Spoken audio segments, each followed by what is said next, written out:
رسول اللہ صلی اللہ علیہ وسلم کا ارشاد ہے من انفق زوجین من شیء من الاشیاء فی سبیل اللہ دعی من ابواب یعنی الجنہ یا عبداللہ هذا خیر فمن كان من اہل الصلاة دعی من باب الصلاة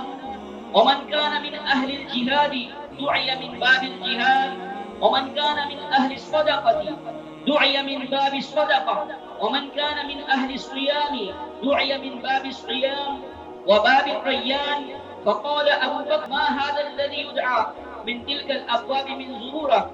وقال هل يدعى منها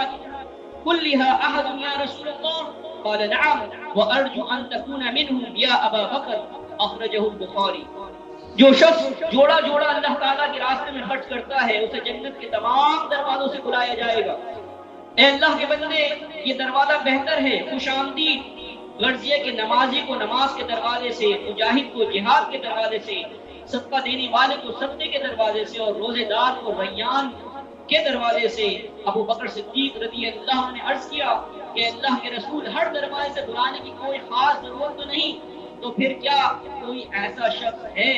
جو تمام دروازوں سے بلایا جائے گا؟ رسول اللہ صلی اللہ علیہ وسلم نے فرمایا اے ابو بکر ہاں، اور میں امید کرتا ہوں کہ ان میں سے تم بھی ہوگے۔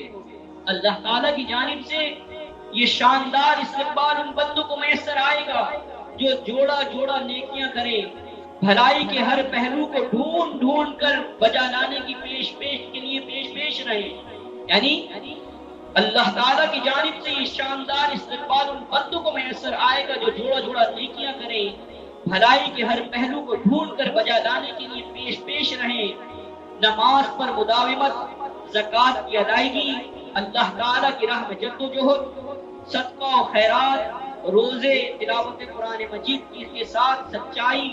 دیانتداری، صبر و تحمل، بردباری، عہد کی پابندی، عدل و انصاف، عفو و درگزر، فواحش سے اجتناب، منکرات سے گریز اور حق پر استقامت جیسے اوصاف حمیدہ نہ ہو تو تقوی و پرہیزگاری کی معنویت معدوم ہو کر رہ جاتی ہے،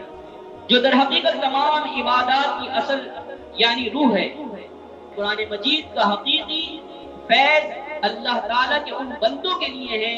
جن کے اندر تقوی کی روح اور روزے کی عبادت اس تقوی کی تربیت کا نہایت اہم ذریعہ ہے۔